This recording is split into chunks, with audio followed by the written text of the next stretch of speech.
4. Shlok number 26. Tada viveka nimnam kaivalya prag bharam chittam. Then bent on discriminating, the mind attains the previous state of kaivalya, isolation.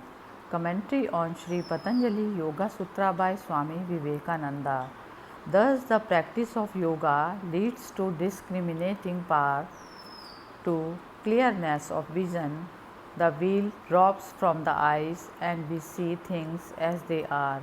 We find that nature is a compound and is showing the panorama of for the Purusha who is the witness. The nature is not the Lord. That all the combinations of nature are simply for the sake of showing these phenomena to the Purusha, the enthroned king within. When discrimination comes by long practice, fear ceases and the mind attains isolation. Shlok number 27. Tachidreshu pratyaya antarani sanskarebhya. The thoughts that arise as obstructions to that are from impressions. Commentary on Sri Patanjali Yoga Sutra by Swami Vivekananda. All the various ideas that arise, making us believe that we require something external to make us happy, are obstructions to that perfection.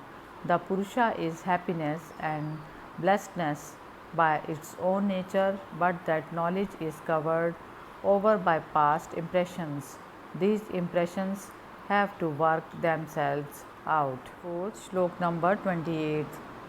Han mesham klesh vaduktam. Their destruction is in the same manner as of ignorance, egoism, etc., as said before. Shlok number 29. Prasankhyaane apya kusidasya sarvatha vivekyater dharma megah samadhi.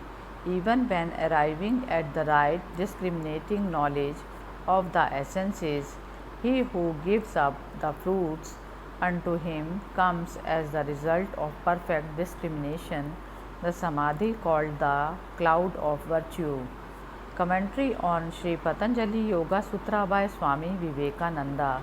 When the yogi has attained to this discrimination, all the powers mentioned in the last chapter come to him, but the true yogi rejects them all. Unto him comes a peculiar knowledge, a particular light, called the Dharma Megha, the cloud of virtue. All the great prophets of the world whom history has recorded had this. They had found the whole foundation of knowledge within themselves. Truth to them had become real.